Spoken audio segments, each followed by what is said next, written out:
Hello everyone, কেমন আছেন সবাই? আশা করি আপনারা সকলে ভালো আছেন। তো আপনারা অনেকে আছেন ইন্ডিয়া থাকেন, কিন্তু আপনাদের আত্মীয় কিংবা ভাই বোন অনেকে কাজের সূত্রে কিংবা অনেক আত্মীয় আছে যারা বাংলাদেশে থাকে, কিন্তু আপনারা ইন্ডিয়া থেকে বাংলাদেশে টাকা পাঠাতে চান কোনো রকম ব্যাংকিং ঝামেলা ছাড়া।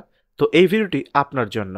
আজকের এই ভিডিওটি যদি আপনি সম্পূর্ণ দেখেন তাহলে বুঝতে পারবেন কিভাবে ইন্ডিয়া থেকে বাংলাদেশে টাকা পাঠাবেন শুধুমাত্র আপনার হাতে থাকা এই স্মার্টফোনটি দিয়ে। তো কিভাবে এইখানে অ্যাকাউন্ট ক্রিয়েট করবেন, অ্যাকাউন্ট ক্রিয়েট করার পর কিভাবে এখানে অ্যাড ব্যালেন্স করবেন, অ্যাড ব্যালেন্স করার পর আপনি আপনার ফোনপে, গুগল পে কিংবা পেটিএম এর মাধ্যমে টাকা পাঠাবেন এবং যে বাংলাদেশ থেকে রিসিভ করবে বিকাশ, নগদ, রকেটের মাধ্যমে রিসিভ করবে। এ টু জেড নিয়ে থাকবে আজকের এই ভিডিওটি।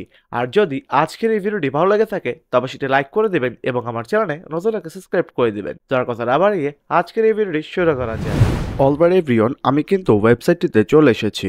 আপনারা এই ওয়েবসাইটটিতে চলে আসার জন্য আমার ডেসক্রিপশন বক্সে চেক করবেন, সেইখানে দেওয়া লিঙ্কে ক্লিক করলে আপনারা এই ওয়েবসাইটটিতে চলে আসতে পারবেন। ওয়েবসাইটটিতে চলে আসার পর আপনাদের এখানে কাজ হবে এইখানে একটি অ্যাকাউন্ট ক্রিয়েট করা। তো এইখানে অ্যাকাউন্ট ক্রিয়েট করার জন্য দেখতে পাচ্ছেন এইখানে একটি সাইন আপ অপশন রয়েছে। জাস্ট এই সাইন আপ অপশনে ক্লিক করে দিবেন। সাইন আপ অপশনে ক্লিক করার পর এইখানে user name, email address, WhatsApp number, password, confirm password এবং ক্যাপচাটা ফিল আপ করে এইখানে টিক দিয়ে দিবেন। তারপর জাস্ট সাইন আপ অপশনে ক্লিক করবেন। তাহলেই কিন্তু আপনাদের এইখানে একটি অ্যাকাউন্ট ক্রিয়েট হয়ে যাবে। তো আশা করি আপনারা খুব সহজে এইখানে একটি অ্যাকাউন্ট ক্রিয়েট করতে পারবেন। অ্যাকাউন্টটি ক্রিয়েট করার পর এইখানে আপনারা একটু আগে যে ইউজার নেম এবং পাসওয়ার্ড দিয়ে এই সাইটে একটি অ্যাকাউন্ট ক্রিয়েট করেছিলেন, সেই ইউজার নেম এবং পাসওয়ার্ডটি দিয়ে এই সাইটে লগ ইন করে ফেলবেন। অলরেডি এভরিওয়ান, আমি কিন্তু ওয়েবসাইটটিতে চলে এসেছি। ওয়েবসাইটটিতে চলে আসার পর আপনাদের এখানে সর্বপ্রথম কাজ হবে এইখান থেকে আপনাদের অ্যাড ব্যালেন্স করতে হবে। যেহেতু আপনারা ইন্ডিয়া থেকে বাংলাদেশে টাকা পাঠাবেন, তো সবার আগে অ্যাড ব্যালেন্সটা করবেন।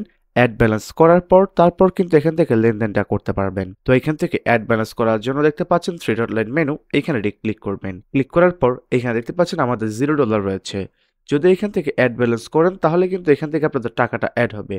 তো এখান থেকে অ্যাড ফান্ড করার জন্য জাস্ট এই অ্যাড ফান্ড অপশনে ক্লিক করবেন। অ্যাড ফান্ড অপশনে ক্লিক করার পর এইখানে দেখতে পাচ্ছেন শুধুমাত্র ইন্ডিয়ান মানুষ মেসেজ করবেন। ফোনপে, গুগল পে এবং পেটিএম এর মাধ্যমে কিন্তু এইখান থেকে নাম্বারটা নিতে পারবেন। তো এইখান থেকে নাম্বার নেওয়ার জন্য জাস্ট হোয়াটসঅ্যাপ অপশনে ক্লিক করবেন। হোয়াটসঅ্যাপ অপশনে ক্লিক করার পর এইখানে আপনাদের কিন্তু অ্যাডমিনের অ্যাকাউন্টে নিয়ে আসবে। তো এখানে আপনারা কিন্তু তাদের সাথে মেসেজ করে এখান থেকে লেনদেনটা করে ফেলবেন। তো এখানে সবার আগে আপনি যে গুগল পে, ফোনপে কিংবা পেটিএম এর মাধ্যমে টাকা পাঠাতে চান সেই অপশনের সেই নাম্বারটা নেবেন। নাম্বার নেওয়ার পর সেখানে টাকা পাঠিয়ে একটি স্ক্রিনশট নিয়ে এখানে দিয়ে দেবেন। স্ক্রিনশট দেওয়ার 4 থেকে 5 মিনিটের ভিতর আপনাদের অ্যাকাউন্টে কিন্তু টাকাটা চলে আসবে। অ্যাকাউন্টে টাকা চলে আসছে কিনা সেটা দেখার জন্য আবার এই থ্রি ডটে ক্লিক করবেন। তারপর দিতে পারবেন এখানে আপনাদের যত ডলার আপনারা অ্যাড ব্যালেন্স করেছেন সেই ডলারটা কিন্তু এখানে অ্যাড ব্যালেন্স হয়ে যাবে। তো আশা করি আপনারা এটা করতে পারবেন। হয়ে গেলে এখন আপনাদের কাজ হবে এইখান থেকে বাংলাদেশে টাকাটা পাঠানো। তো কিভাবে বাংলাদেশে টাকাটা পাঠাবেন? তো বাংলাদেশে টাকা পাঠানোর জন্য নিউ অর্ডার অপশনে ক্লিক করবেন। এইখানে ক্লিক করার পর ইন্ডিয়া থেকে বাংলাদেশে টাকা পাঠান ক্যাটাগরিটা সিলেক্ট করে ফেলবেন। আর সিলেক্ট করা না থাকলে এখানে ক্লিক করবেন। ইন্ডিয়া থেকে বাংলাদেশে টাকা পাঠান এবং মোবাইল রিচার্জ রয়েছে যেটা আপনারা করতে চান। তো এইটার উপর যেহেতু আমরা টাকা পাঠাবো এটার উপর ক্লিক করব। তারপরে স্ক্রলিং করে ডিসক্রিপশনটা পড়ে ফেলবো।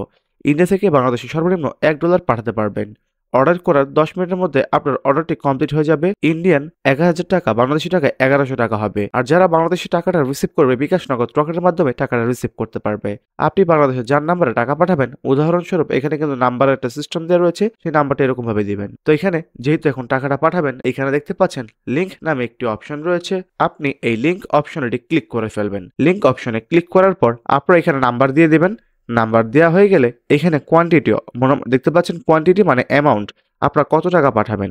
এখানে আপনি যদি $10 পাঠাতে চান সেটা এখানে লিখে দেবেন। $20 পাঠাতে চাইলেও সেটা এখানে লিখে দেবেন। তো মনে করেন এখান থেকে আপনি $20 পাঠাবেন, তারপরে এখানে 20 লিখে দিবেন। লেখার পর এখানে আপনি যে নাম্বারে টাকাটা পাঠাবেন সেই নাম্বারটা এখানে লিখে দিবেন। নাম্বার দিয়ে দেওয়ার পর জাস্ট এখান থেকে দিতে পাচ্ছেন সাবমিট অপশন, এখানে ক্লিক করবেন। এইখানে ক্লিক করার সাথে সাথে কিন্তু অর্ডারটি রিসিভ হয়ে যাবে। অর্ডার রিসিভ হওয়ার 5 থেকে 10 মিনিটের ভিতর দেখতে পারবেন আপনি যার নাম্বারে টাকাটা পাঠিয়েছেন সেই নাম্বারে কিন্তু টাকাটা চলে গিয়েছে। তো আশা করি বুঝতে পারলেন কিভাবে ইন্ডিয়া থেকে বাংলাদেশে টাকা পাঠাতে হয়। আর যদি আজকের এই ভিডিওটি ভালো লেগে থাকে তো অবশ্যই লাইক করে দিবেন এবং আমার চ্যানেলে নতুন থাকলে সাবস্ক্রাইব করে দিবেন। আর বিস্তারিত জানার জন্য আমার ডেসক্রিপশন বক্সে থাকা হোয়াটসঅ্যাপ নাম্বারে যোগাযোগ করুন। সেইখানে যোগাযোগ করলে আরো বিস্তারিত সব বলে দেওয়া হবে। তো দেখা হবে পরবর্তী নেক্সট ভিডিওতে। ততক্ষণ যেন ভালো থাকবেন, সুস্থ থাকবেন। আল্লাহ হাফেজ।